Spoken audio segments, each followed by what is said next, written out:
Olá, eu sou Paulo Vinícius e vamos iniciar mais uma aula de Sociologia. Na aula de hoje, vamos falar sobre a precarização do trabalho. Esse tema faz parte do componente curricular de Sociologia para o terceiro ano do ensino médio. No PET de vocês, no PET 4, vocês vão encontrar sobre esse tema nas semanas 5 e 6. Então, na aula de hoje, iremos caracterizar e analisar os impactos das transformações tecnológicas nas relações sociais e de trabalho próprias da contemporaneidade, promovendo ações voltadas à superação das desigualdades sociais, da opressão e da violação dos direitos humanos. Então, antes de entrarmos na nossa discussão, nós precisamos contextualizar. Então, exercer atividades laborais em situações precárias ocorreu em vários momentos históricos. Então, quando falamos de precarização do trabalho, podemos reconhecer que, em vários momentos da história, houve situações de trabalho que eram precárias. Então, vários trabalhadores e várias trabalhadoras na nossa história trabalharam em situações precárias.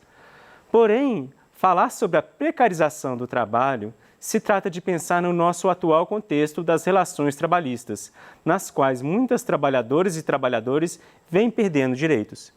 Então, nós temos que problematizar essa nova relação de trabalho na qual nós vivemos, pois, se pensarmos nas nossas últimas aulas, fizemos um resgate histórico, falamos de modelos de organização do trabalho que funcionaram e que estiveram presentes em grande parte do século XX, e agora, no século XXI, vamos pensar como está ocorrendo essas relações em torno do trabalho, na qual a gente vê que está ocorrendo uma precarização das relações de trabalho. Então, um conceito-chave, uma chave de leitura para a gente entender a precarização do trabalho é o neoliberalismo. Como o neoliberalismo é um modelo econômico vigente em várias partes do mundo, as novas relações de trabalho são pensadas a partir dele. Então, com isso, nós temos que lembrar o que representa o neoliberalismo. Então, o neoliberalismo ele se apresenta como um modelo econômico no qual se prega as liberdades, inclusive liberdade de mercado. Mas a diferença entre o neoliberalismo e o liberalismo econômico, como foi falado em outros momentos, é que o neoliberalismo ele prega não apenas a liberdade econômica, mas a liberdade em todos os setores. Mas essa liberdade é a liberdade de exploração, no qual os capitalistas vão poder se apropriar daquelas relações, daqueles serviços, para poderem lucrar. Então, tudo passa a ser uma mercadoria no qual se pode explorar. Então, a saúde, a educação, segurança, tudo se torna uma mercadoria para o neoliberalismo. E a partir daí, na venda desses serviços, eles vão pensar formas de também explorar os trabalhadores. Então, a diferença entre um Estado neoliberal e um Estado de bem-estar social, como nós vimos em outras aulas, é que o Estado neoliberal, ele trata, o seu foco é uma política mais voltada para o desejo, enquanto que o Estado de bem-estar, ele foca nas necessidades. Então, por isso que no neoliberalismo é sempre o lucro, é sempre voltado para as questões individuais, nos quais o que tem que valer é o desejo, a satisfação dos desejos dos indivíduos. Assim, não importa se uns estão enriquecendo mais e outros não. Em contraponto a ele, nós vamos ter essa busca em satisfazer as necessidades, que é próprio do estado de bem-estar social, no qual vai se buscar aplicar os serviços que são necessários à população, independente se eles lucram. Mas como nós vivemos nesse modelo neoliberal, nós vamos ver que o que está se pensando é satisfazer o desejo de poucos e muitas pessoas estão sendo prejudicadas nesse processo. E é importante para o neoliberalismo que tenham pessoas prejudicadas, que tenha pessoas passando fome, para que assim elas possam se submeter a algumas relações de trabalho.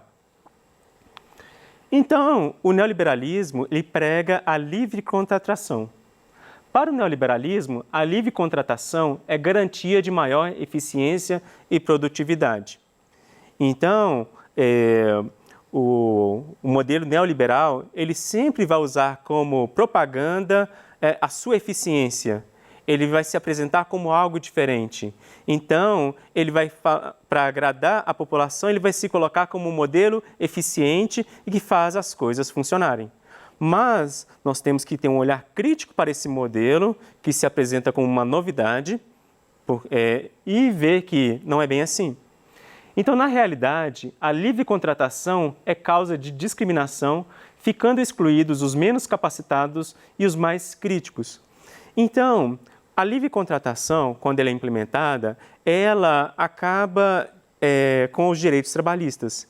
Os direitos trabalhistas, eles asseguram direitos que foram conquistados na nossa história, onde muitas pessoas lutaram, foram perseguidas e até mortas para que tivéssemos a garantia desses direitos.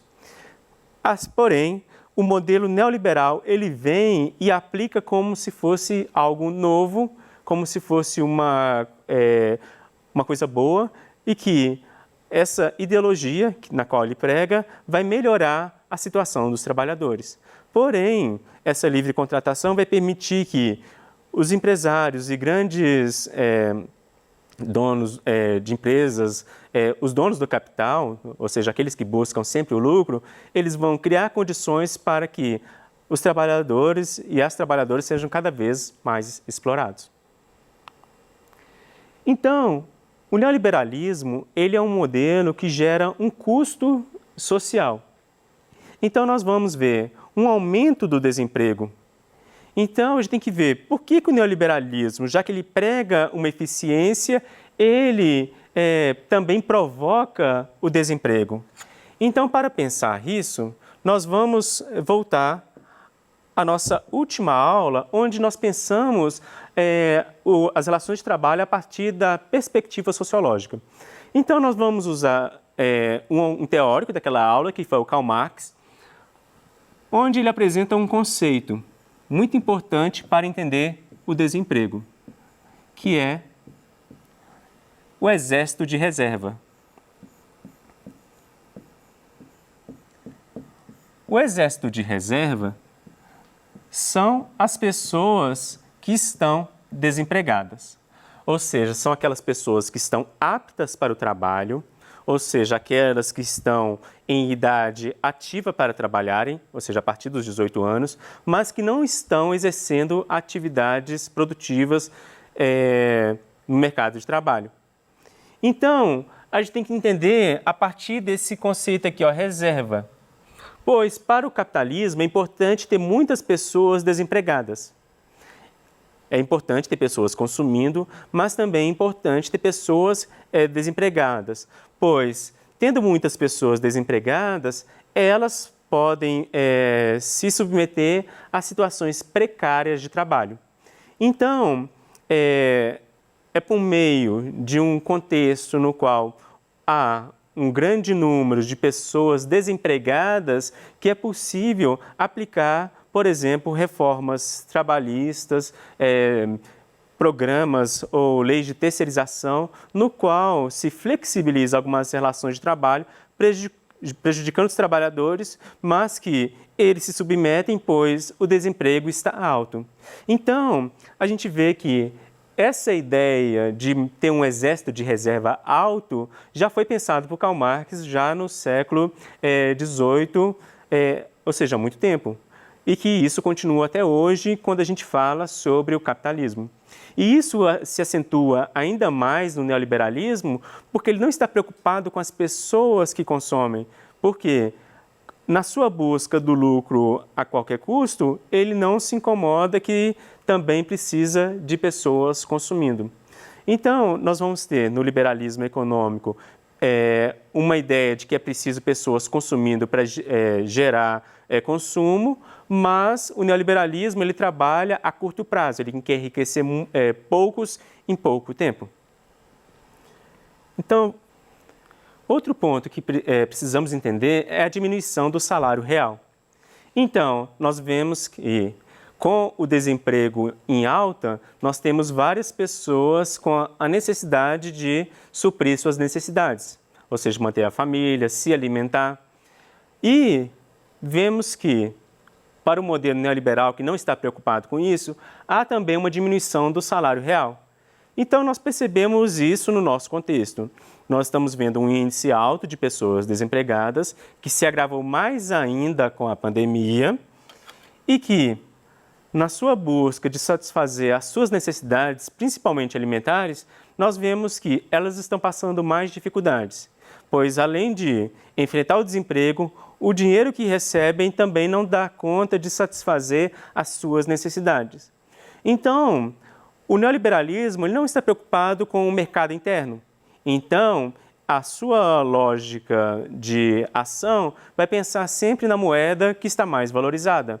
Então, mesmo os produtos internos que são explorados dentro do nosso país, também passam a ter o seu controle, o seu custo, a partir, por exemplo, do dólar.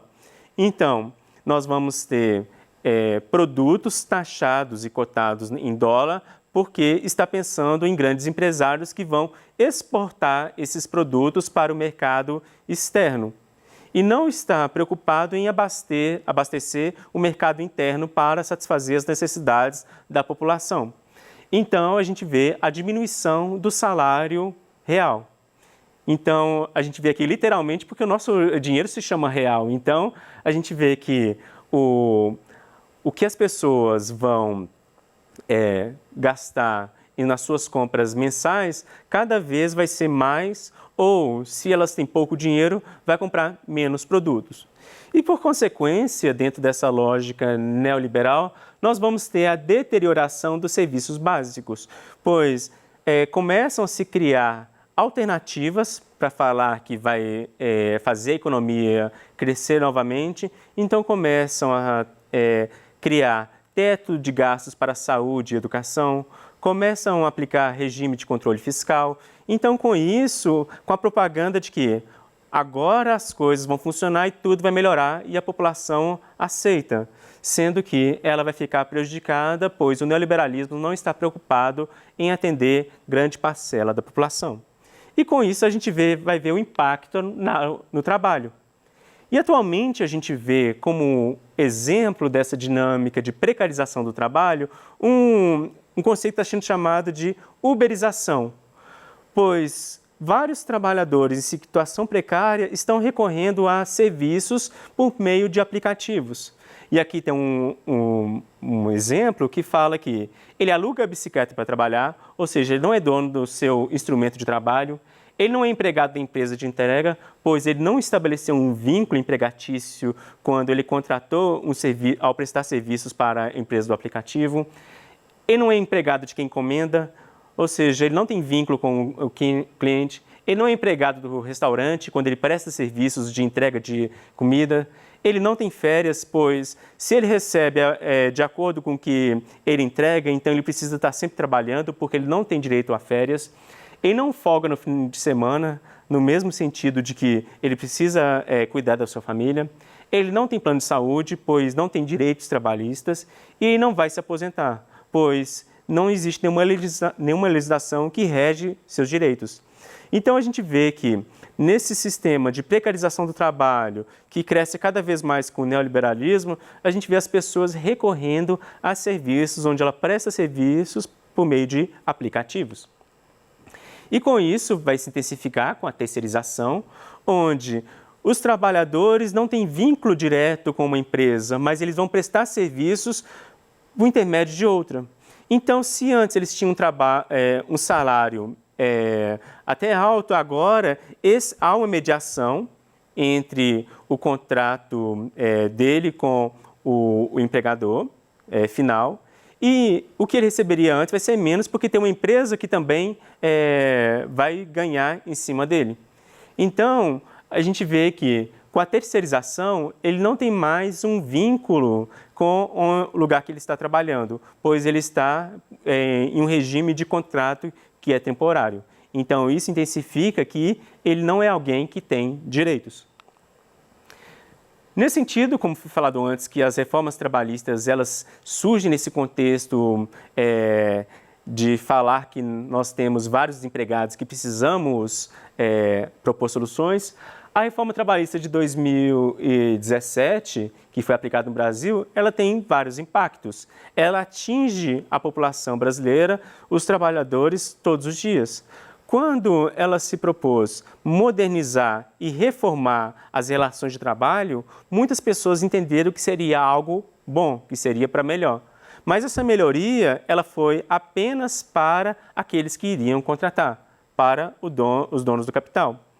Então, um dos impactos que nós vamos ver é que não existe uma relação de vínculo, nós vamos ter uma flexibilização, nós vamos ter mais contratos em vez de ter carteira assinada, nós vamos ter aumento na jornada de trabalho, nós vamos ter um corte com as relações sindicais. Então, os sindicatos, que são aquelas instituições que evitam que os trabalhadores sejam explorados, elas são enfraquecidas por meio dessa reforma trabalhista. E com isso, nós vamos ver que a cada dia, adentrando cada vez mais nessa lógica da reforma trabalhista, vamos ver que os trabalhadores, as trabalhadoras têm perdido cada vez mais os seus direitos. E o papel das tecnologias? De que forma as tecnologias contribuem para a precarização do trabalho? As tecnologias, elas também podem contribuir para que o trabalho fique mais precário. Inclusive, na lógica da reforma trabalhista, nós temos o teletrabalho, ou o home office, onde as pessoas vão trabalhar em casa, vão ser até mais produtivas, mas estão recebendo apenas um salário. Então, elas trabalham até mais por estar no seu ambiente de trabalho. Muitas perdem a noção do tempo extra que estão trabalhando, produzem mais por estarem no conforto da sua casa e não recebem mais por isso. E isso intensificou ainda mais na pandemia, onde muitas pessoas passaram a ir para casa, tendo que comprar mais equipamentos, não ter suporte e tendo que arcar com os custos, independente dos seus empregadores. Então, tiveram custos, mas não tiveram uma contrapartida do seu empregador. Então, é importante a gente pensar o que foi falado hoje, pois o tema de hoje, possivelmente, ele vai ser abordado de alguma forma no Enem. Então, essa habilidade no qual aprendemos a caracterizar e analisar os impactos das transformações tecnológicas nas relações sociais e de trabalho próprias da contemporaneidade, promovendo ações voltadas à superação das desigualdades sociais, da opressão e da violação dos direitos humanos, nós temos que entender que falamos da precarização do trabalho, porque é uma realidade. Então, nós temos que propor alternativas para esse modelo neoliberal que a cada dia explora mais as trabalhadoras e os trabalhadores no nosso contexto brasileiro. Então, como vocês, depois dessa aula, que é a nossa última de Sociologia nesse quarto bimestre, vão fazer nas próximas semanas a prova do Enem, é importante vocês recorrerem às aulas anteriores para observarem a sequência lógica da nossa discussão, para aumentar a bagagem teórica sobre as discussões que podem vir, também assistirem às aulas do Enem e também eu convido a assistirem às aulas do primeiro ano para relembrarem os conteúdos anteriores. E vocês também podem aprofundar sobre o tema nos livros didáticos. Vocês podem pesquisar na internet quais são os impactos que a população tem sofrido com essas medidas de precarização do trabalho. Vocês também podem aprofundar estudando mais no PET de Sociologia e para quaisquer dúvidas, procurem seus professores no aplicativo Conexão 2.0. Então, depois dessa aula, vocês procurem se aprofundar mais, bons estudos, boa prova do Enem e até um próximo momento.